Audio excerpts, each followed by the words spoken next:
untuk gejala dari thalassemia, seperti yang sudah disinggung di depan tadi, gejala yang paling umum terjadi itu adalah keadaan anemia atau kurang darah. Yang selanjutnya, karena anemia ini biasanya penderita akan mengalami keadaan mudah lelah, kemudian badannya terasa lemas.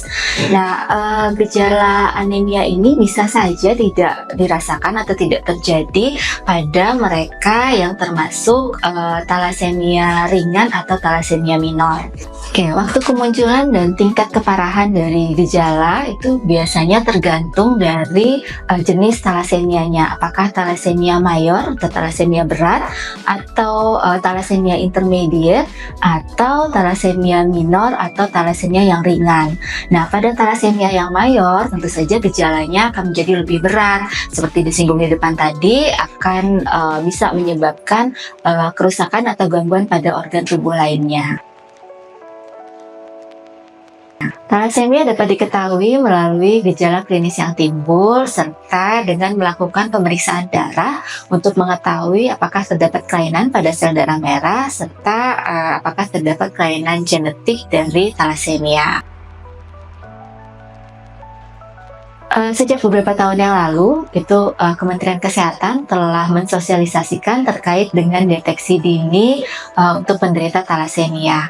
Deteksi dini ini bertujuan diantaranya yang pertama adalah untuk mencegah perburukan atau komplikasi dari thalassemia mayor. Selanjutnya, deteksi dini ini berguna untuk mendapatkan penderita-penderita thalassemia yang minor atau dikenal sebagai pembawa sifat thalassemia.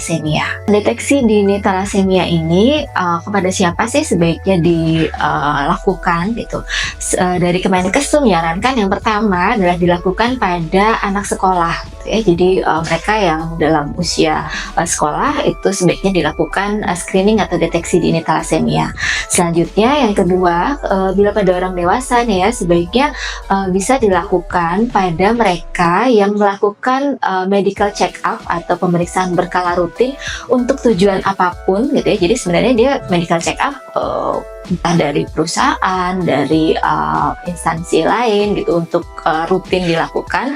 Nah, pada saat didapatkan hasil ternyata pada hasil darah lengkapnya atau darah rutinnya itu ditemukan adanya penurunan dari indeks sel darah merah baik itu MCV, MCH atau MCHC dengan atau tanpa anemia. Nah, mereka ini sebaiknya disarankan untuk dilakukan screening atau deteksi dini thalassemia.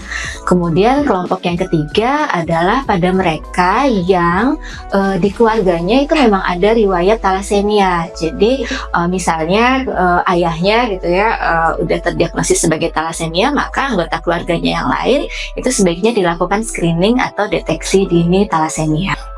Kementerian Kesehatan juga cukup concern terkait dengan deteksi dini thalassemia terhadap kelompok yang dicurigai sebagai pembawa sifat atau carrier atau juga disebut sebagai thalassemia minor.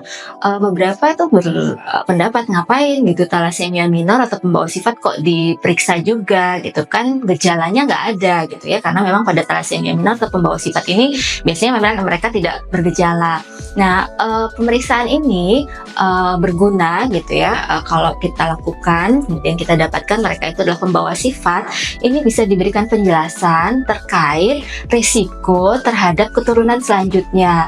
Jadi bisa juga digunakan untuk mencegah pernikahan antar sesama pembawa sifat thalassemia atau sesama thalassemia minor. Karena misalnya nih saya terdiagnosis sebagai thalassemia minor, kemudian menikah dengan laki-laki yang juga thalassemia minor, maka keturunan selanjutnya ini ada kemungkinan sekitar 25% itu keturunannya menderita thalassemia mayor yang tentunya gejalanya berat gitu ya. Jadi bahkan bisa menyebabkan kelambatan pertumbuhan, bahkan sampai mengancam jiwa. Nah, hal ini yang penting gitu. Jadi memang penting dilakukan screening pada mereka yang pembawa sifat thalassemia atau thalassemia minor.